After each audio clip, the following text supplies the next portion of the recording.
بسم الله الرحمن الرحيم وما أرسلناك إلا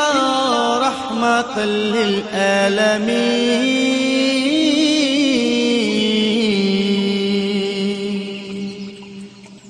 اے محبوب،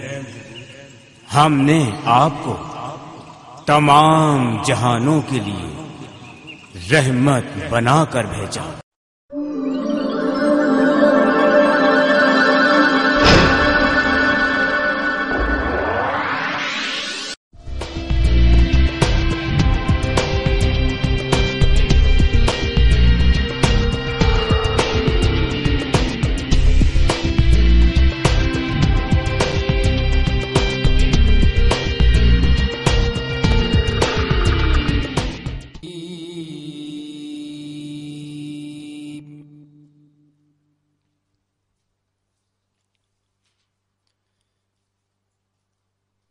وَتِلْكَ حُجَّتُنَا آتَيْنَاهَا إِبْرَاهِيمَ عَلَى قَوْمِهِ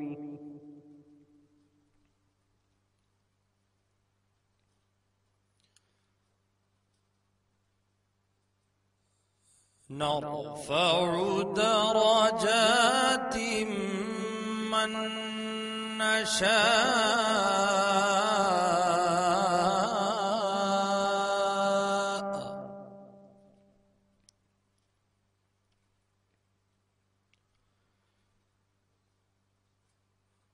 إن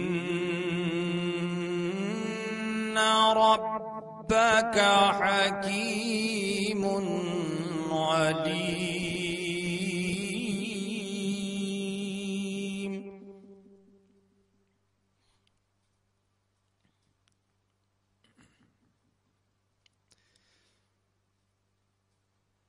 وَوَهَبْنَا لَهُ إِسْحَاقَ وَيَعْقُوبَ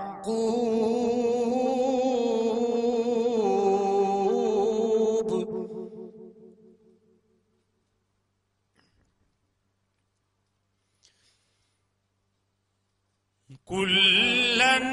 هَدَيْنَا وَنُوحًا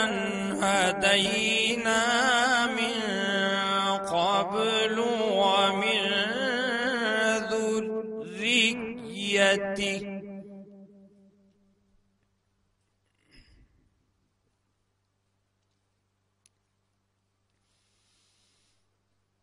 ومن ذريته داوود وسليمان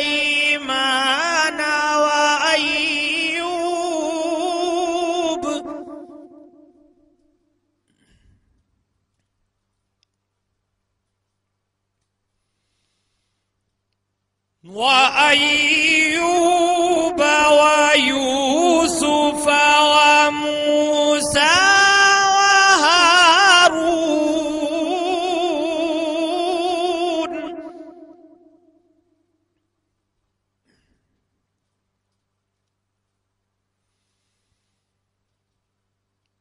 وكذلك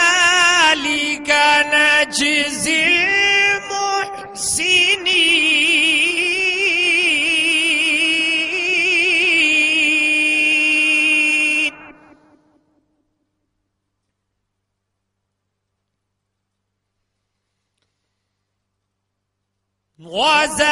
وزكريا ويحيى وعيسى وإلياس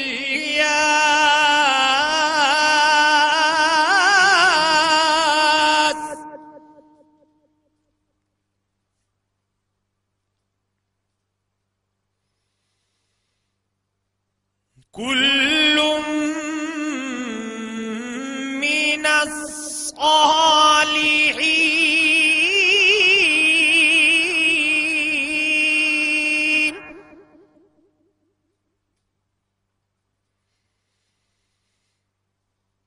وإسماعيل واليسع ويونس ولوطا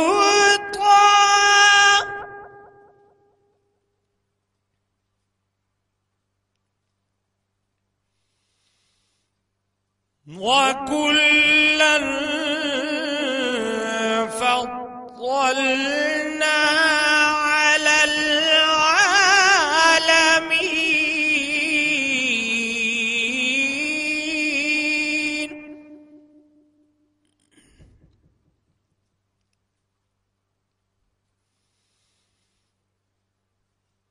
ومن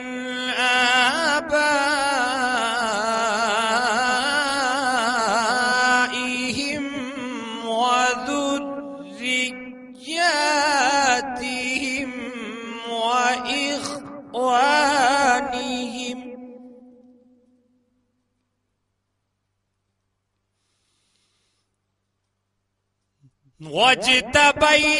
واجتبيناهم وهديناهم إلى صراط مستقيم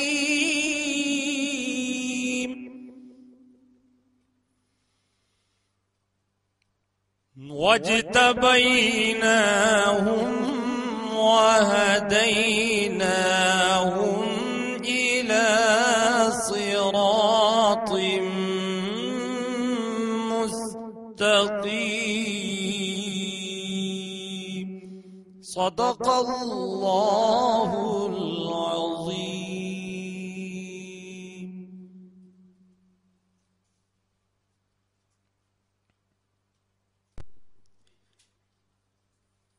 أعوذ بالله من الشيطان الرجيم. بسم الله الرحمن الرحيم.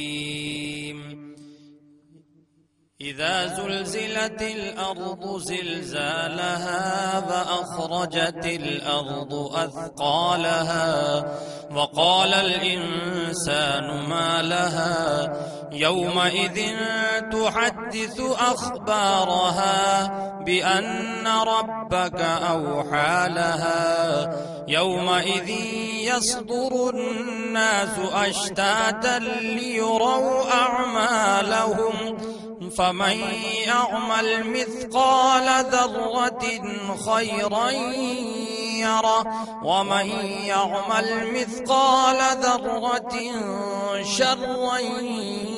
يره. بسم الله الرحمن الرحيم. والعاديات ضبحا فالموريات قدحا فالمغيرات صبحا فأثرن به نقعا فبسطن به جمعا إن الإنسان لربه لكنود وإنه على ذلك لشهيد وإنه لحب الخير لشديد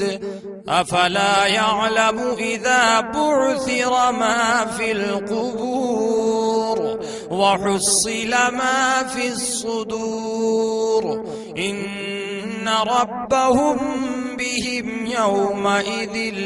لخبير. بسم الله الرحمن الرحيم.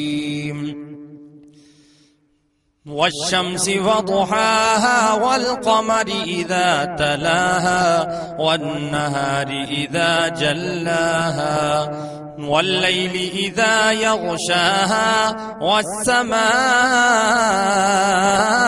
وما بناها والأرض وما طحاها ونفس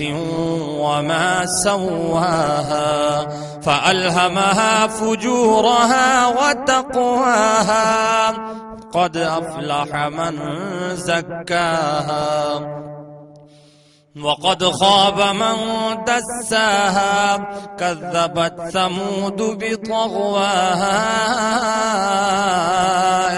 إذ انبعث أشقاها فقال لهم رسول الله ناقة الله وسقياها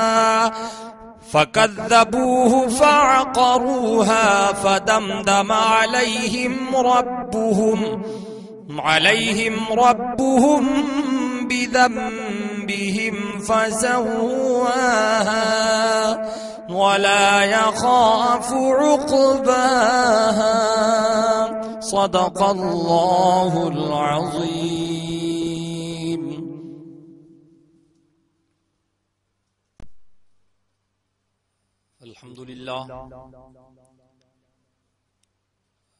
الحمد لله الذي ارتضى وكفى حبيبه في الأرض والسماء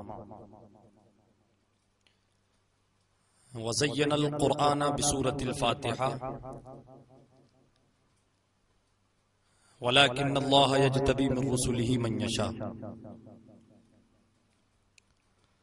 والصلاة والسلام على من أرسله بالحجة الواضحة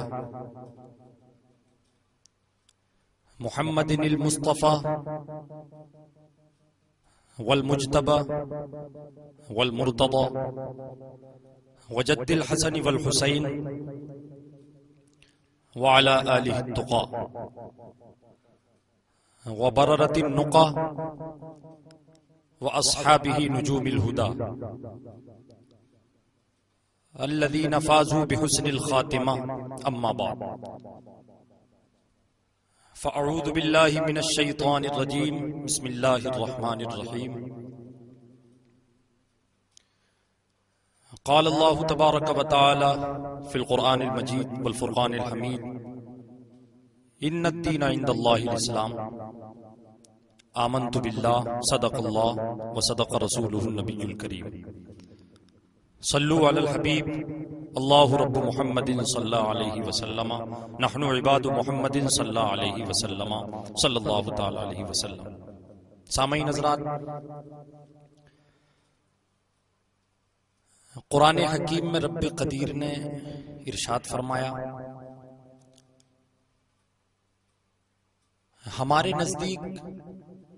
پسندیدہ دین مذہب اسلام ہے. سامعین، آج ہمیں اور آپ کو بحیثیت مسلمان کے اس بات پر غور و فکر کرنا ہے، اس چیز کو ہمیں سوچنا ہے، اور اس چیز پر غور و فکر کرنے کی ضرورت ہے کہ اس وقت پوری دنیا میں اسلام اور مسلمانوں کو طرح طرح سے انگشت نمائی ان پر کی جا رہی ہے، اور ان کو کہیں ٹیررسٹ گھوشت کیا جا رہا ہے، کہیں ان پر دیگر طرح سے الزامات عائد کیے جا رہے ہیں. حضرات، میں آپ سے ایک سوال کرنا چاہتا ہوں کہ اللہ رب العزت نے اس کتاب میں کہ جس کتاب کو اس نے انسانوں کی ہدایت کے لیے ایک نسخے کیمیا بنا کر اپنے حبیب کے واسطے سے ہم تک پہنچایا، اللہ رب العزت نے اس میں ارشاد فرمایا کہ ہمارے نزدیک پسندیدہ دین مذہب اسلام ہے. میں آپ سے پوچھنا چاہتا ہوں کہ نبی رحمت سرور کائنات صلی اللہ علیہ وآلہ وسلم کے زمانے میں وہ مسلمان کہ جو سوکھی روٹی کھا کر زندگی گزارتے تھے، اپنے لباس میں ببول کے کانٹے لگاتے تھے، اونٹ چراتے تھے، نہایت سادہ زندگی گزارتے تھے، لیکن اس کے باوجود بھی قیصر و کسریٰ کے ایوانوں میں ان کے نام سے زلزلے پڑ جاتے تھے. سامعین، میں آپ کو ذہن دینا چاہتا ہوں، اور ڈاکٹر اقبال مفکر اسلام شاعر مشرق کے ذریعے میں یہ ذہن آپ کو دینا چاہتا ہوں کہ شاید یہی وجہ رہی ہوگی کہ وہ زمانے میں معزز تھے مسلمان ہو کر، اور ہم خار ہوئے تاریخ قرآن ہو کر. حضرات، اسلام ہم تک پہنچا، بہت سارے بزرگان دین نے اسلام کی آبیاری کے لیے اپنا تن من دھن قربان کیا ہے، اپنا سب کچھ لٹا دیا۔ میں آپ کو اس کے ایک نہیں، ایک دو تین نہیں، بلکہ بہت سارے ایگزامپلز دے سکتا ہوں، بہت ساری مثالیں دے سکتا ہوں۔ آپ دیکھیں کہ حضرت ابو بکر صدیق رضی اللہ تعالیٰ عنہ کے دور خلافت سے لے کر حضرت علی کے دور خلافت تک، پھر حضرت عمر بن عبدالعزیز کا دور رہا ہو، یا بعد میں جتنے بھی خلفائے بنی عباسیہ یا خلفائے امیہ گزرے ہیں، سبھی کے دور میں اسلام نے اپنی حقانیت لوگوں تک پہنچائی ہے، اور اس کے لیے اس کو تلوار بھی اٹھانی پڑی ہے اور جنگیں بھی کرنی پڑی ہیں۔ لیکن آپ دیکھیں گے ان جنگوں میں جاتے وقت جب مجاہدین نکلتے تھے تو چاہے ہمارے آقا کا دور رہا ہو یا خلفائے راشدین کا دور رہا ہو، وہ سب اپنے مجاہدین کو رخصت کرتے وقت یہ کہا کرتے تھے، اے مجاہدو خبردار تمہاری تلوار کی زد میں کوئی بے بس نہ آنے پائے، تمہارے تلوار کے وار کے نیچے کوئی بچہ نہ آنے پائے، کوئی عورت نہ آنے پائے، اس لیے بہت خیال رہے جو تم سے مقابلے کے لیے تیار ہو اسی پر تم حملہ کرنا، اسی سے مقابلہ کرنا۔ لیکن حضرات آج دیکھیں ایسا نہیں ہے کہ پوری مسلم سوسائٹی، پوری مسلم آبادی ایک دم کلین ہے، بالکل صاف ہے، بلکہ ہم میں بھی کچھ ایسے شرپسند عناصر ہیں، کچھ ایسے واقعی کہ جن کو ہم اور آپ کہہ سکتے ہیں کہ انہوں نے اپنے آتنک کے ذریعے اسلام کا چہرہ مسخ کیا ہے، اسلام کے چہرے کو داغدار کیا ہے۔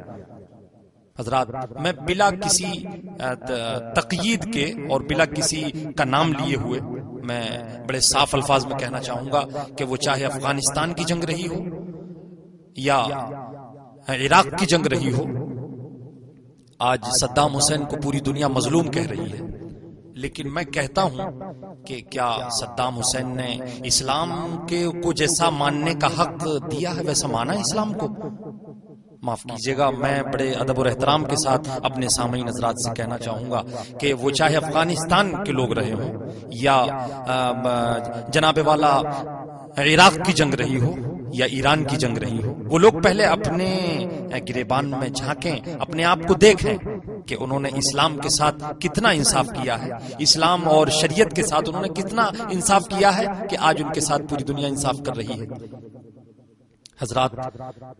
جن لوگوں نے اسلام کی صحیح طور پر ترجمانی کی اور اس کی حقانیت کو لوگوں تک پہنچایا ہے، میں صرف وقت کے پیش نظر صرف ایک ایگزامپل آپ کو دے رہا ہوں، اور میں اس اللہ کے نیک بندے اور سچے دل اور عاشق رسول کو میں آپ کے سامنے پیش کروں کہ میں آپ کو 1400 برس پہلے کی کوئی حدیث شریف یا کوئی قرآن پاک کی بات نہیں، بلکہ میں آج ہی آپ کے دور کی دور جدید اور یہ جو آپ اس کو ماڈل دور کہہ سکتے ہیں، میں اس کی ایک آپ کو مثال دے رہا ہوں۔ آپ دیکھیں کہ داستانیں آپ بھی پڑھتے ہیں، ہم بھی پڑھتے ہیں، آپ بھی سنتے ہیں، ہم بھی سنتے ہیں۔ آپ نے سنا ہوگا محمد جلال الدین رومی کے نام سے کہ جن کی مثنویاں پڑھی جاتی ہیں، درسگاہوں میں پڑھائی جاتی ہیں، اسکولوں اور کالجز میں اور یونیورسٹیز میں اسٹوڈنٹس کو پڑھائی جاتی ہیں۔ حضرات، اور میں اس کا بیک گراؤنڈ آپ کو بتا دوں چلتے چلتے کہ حضرت جلال الدین رومی کی مثنوی کو اس قدر آج یورپ اور امریکہ میں پڑھا اور پڑھایا جا رہا ہے، لوگ بڑے ذوق اور شوق سے پڑھتے ہیں کہ شاید ہی کوئی نظم ایسی ہو یا کوئی بھی عربی نعت یا کوئی بھی ایسی، میں سمجھتا ہوں کوئی چیز میرے نالج میں نہیں ہے کہ جس کا اتنی زیادہ تعداد میں اس کا ٹرانسلیشن ہوا ہو، اس کا ترجمہ ہوا ہو۔ میں آپ کو بتاؤں کہ ابھی گزشتہ 10 سالوں میں تقریباً 10 لاکھ حضرت جلال الدین رومی کی مثنویات کو شائع کیا گیا، طبع کیا گیا اور اس کو لوگوں میں مفت تقسیم کیا گیا۔ بلکہ میں آپ کو بتاؤں کہ یورپ و امریکہ کے باشندوں نے جب اسے دیکھا اور ان کی مثنویات کو پڑھا تو رومی کی بلند خیالی کا اعتراف کیا، انہوں نے تسلیم کیا. اور جب انہوں نے شروع میں پڑھا تو انہوں نے اول نظر میں اور ابتدا میں تو انہوں نے سمجھا کہ یہ بھی کوئی لیلا مجنوں کی داستان ہے یا کوئی شیری فرہاد کا قصہ ہے یا کوئی ہیر رانجھا کا کوئی افسانہ ہے. لیکن جب وہ پڑھتے گئے تو حضرت جلال الدین رومی کی بلند خیالی سے وہ لوگ اتنا زیادہ مانوس ہو گئے، اتنا زیادہ وہ ان لوگوں نے اس چیز کو کیئر کیا کہ وہ ماننے پر مجبور ہو گئے کہ اگر ہمیں کوئی جدید راہ دکھا سکتا ہے تو وہ حضرت جلال الدین رومی کی مثنویات ہے. کہتے ہیں کہ یورپ میں بالعموم اور امریکہ میں خاص طور پر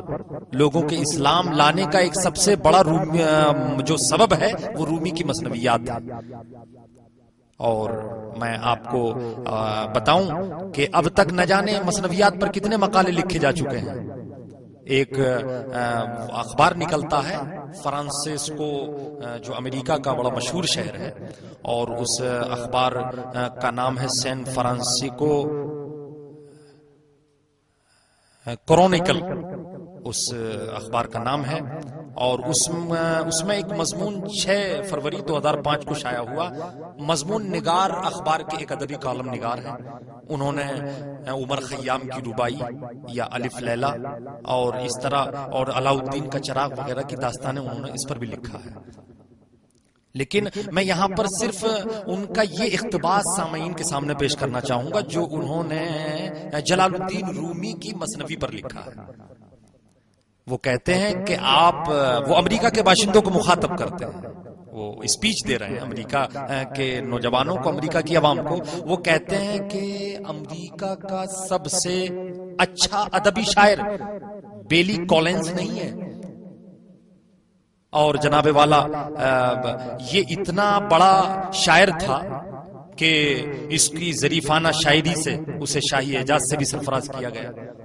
اسی طرح سے انہوں نے ایک دوسرے شاعر کا جو بہت ہی بڑا ادیب اور فنکار اور نکتہ سنج وہاں کا شاعر تھا، اس کا انہوں نے نام لیا اور کہا کہ رابرٹ فروسٹ اس کا نام ہے. وہ کہتے ہیں کہ یہ بھی بہت بڑا مطلب فنکار اور بہت بڑا وہاں کا مطلب شاعر نہیں گزرا ہے. وہ کہتے ہیں کہ اگر آپ واقعی امریکیوں کے سب سے پسندیدہ شاعر کو دیکھنا چاہتے ہیں تو آپ کو بہت دور کا سفر کرنا پڑے گا، بہت دور جانا پڑے گا. وہ کہتے ہیں کہ اگر آپ امریکہ اور امریکیوں کے نزدیک سب سے مشہور شاعر سے ملنا چاہتے ہیں تو آپ کو ترکی کے شہر قونیہ جانا پڑے گا، وہاں کی خاک چھاننی پڑے گی. اور جیسے ہی آپ قونیہ میں انٹری کریں گے تو آپ کو وہاں پر ایک مغربی نام، یورپین نام جس کا رومی کے نام سے جانا جاتا ہے، اور جو افغانستان میں جلال الدین نامی شخص پیدا ہوا اور اس کو وہاں کے لوگ رومی کے نام سے جانتے ہیں. اور انگلش میں جلال الدین کو کہیں گے گریٹنیس آف فیتھ، جس کا معنی انگلش میں جو یہ کیا ہے میں نے. اور رومی کے شائقین کا رومی سے محبت کا اندازہ اسی بات سے لگایا جا سکتا ہے کہ وہ آج بھی اپنی لائبریریوں میں اور مطلب اپنی یونیورسٹیز میں اپنے جو ان کے اساتذہ ہیں، جو ان کے اسٹوڈنٹس ہیں، ان کو باقاعدہ وہاں کے اساتذہ، وہاں کے ٹیچرز اس بات کی تائید کرتے ہیں، اس بات کو سمجھاتے ہیں کہ آپ کو بہت اچھا انسان بننے کے لیے، بہت نیک انسان بننے کے لیے اگر آپ کو کوئی چیز درکار ہے، کوئی کتاب چاہیے تو آپ رومی کی مثنویات کا مطالعہ کیجیے. ہاں حضرات، میں چلتے چلتے آخر میں ایک بات عرض کروں کہ حضرت جلال الدین رومی ایک عاشق رسول تھے. انہوں نے باقاعدہ کوئی مشن نہیں چلایا، انہوں نے باقاعدہ کوئی مدرسہ، کوئی درسگاہ، کوئی خانقاہ نہیں قائم کی تھی اسلام کی اشاعت کے لیے. انہوں نے تقریباً 400 یا 500 سال پہلے جو اپنی مثنویات لکھی تھی وہ اتنے سادہ انداز میں لکھی تھی کہ آج کے ماڈرن یورپین لوگوں نے، یورپین کلچر میں جو رچنے اور بسنے والے لوگ ہیں، جب انہوں نے پڑھا تو ان کے دل پر بھی اس چیز کا اثر ہوا. تو حضرات، کہ آج بھی اگر ہم اس چیز کو محسوس کریں کہ ہم اپنے تبلیغ اسلام کے طریقے کو، اپنے لوگوں تک پیغام پہنچانے کے طریقے کو اگر اسی طرح سے ہم پہنچائیں کہ اس میں عشق رسول کی تڑپ تو ہو لیکن انداز ہمارا داعیانہ ہو، انداز ہمارا ایسا ہو کہ بات سننے والا ہم تک پہنچے اور ہماری بات کو سنے۔ حضرات، میں مزید کچھ نہ کہتے ہوئے صرف اتنا ہی کہوں کہ ضرورت ہے آج ہمیں اسی بات کی کہ حضرت جلال الدین رومی جیسے عشاقان رسول کے نقش قدم پر چلتے ہوئے ہمیں اسلام کی اشاعت اور تبلیغ اسلام کی ضرورت ہے۔ اللہ رب العزت حضرت جلال الدین رومی جیسے بزرگوں کے نقش قدم پر چلنے کی توفیق عطا فرمائے اور ان کے دیے ہوئے مشن کو ہمیں جی جان سے پورا کرنے کی توفیق عطا فرمائے۔ اور حضرات، بس انہی نیک خواہشات کے ساتھ میں اپنی گفتگو کو ختم کرتا ہوں۔ جمال یار کی رانائیاں ادا نہ ہوئیں، ہزار کام لیا میں نے خوش بیانی سے۔ وما علینا الا البلاغ۔ السلام علیکم ورحمۃ اللہ وبرکاتہ۔ فرقت میں شہ عالم کی روتی ہیں برابر آنکھیں، فرقت میں شہ عالم کی روتی ہیں برابر آنکھیں، کب دید نبی کی ہوگی، کب دید نبی کی ہوگی، کب ہوں گی منور آنکھیں، فرقت میں شہ عالم کی روتی ہیں برابر آنکھیں۔ اے زیب فلک اے زیب زمین ہے، رحمت عالم ماہ مبین ہے، رحمت عالم ماہ مبین، آ جاؤ کہ آنکھیں سوکھ گئیں، آ جاؤ کہ آنکھیں سوکھ گئیں، ڈرتا ہوں کہ رفتہ رفتہ، ڈرتا ہوں کہ رفتہ رفتہ ہو جائیں نہ بنجر آنکھیں، فرقت میں شہ عالم کی روتی ہے برابر آنکھیں۔ خوابوں میں کبھی آ جاؤ نبی حجرے کو میرے مہکاؤ، نبی حجرے کو میرے مہکاؤ، نبی جنت کی بشارت لاؤ، نبی جنت کی بشارت لاؤ، نبی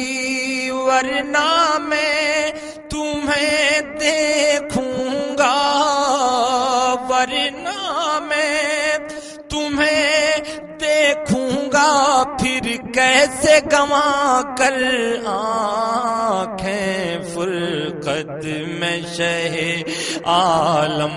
کی روتی ہے برابر آنکھیں، فرقت میں ہو روز قیامت شاہ امت پہ ردائے لطف و کرم ہو، قرب میں آقا آپ کے ہم ہوں، قرب میں آقا آپ کے ہم، رو رو کے کہا کرتی ہے، رو رو کے کہا کرتی ہیں، دن رات یہ اکثر آنکھیں، فرقت میں شہ عالم کی روتی ہے برابر آنکھیں۔ اے آمنہ بی بی کے جایا روتا ہے ندی میں بے مایا روتا ہے ندی میں بے مایا کچھ پاس نہیں ہے سرمایا کچھ پاس نہیں ہے سرمایا دیکھیں گی بھلا پھر کیسے دیکھیں گی بھلا پھر کیسے طیبہ کا وہ منظر آنکھیں فرقت میں شہ عالم کی روتی ہے برابر آنکھیں فرقت میں کبھی دید نبی کی ہوگی کب دید نبی کی ہوگی کب ہوں گی منور آنکھیں فرقت میں شہ عالم کی روتی ہیں برابر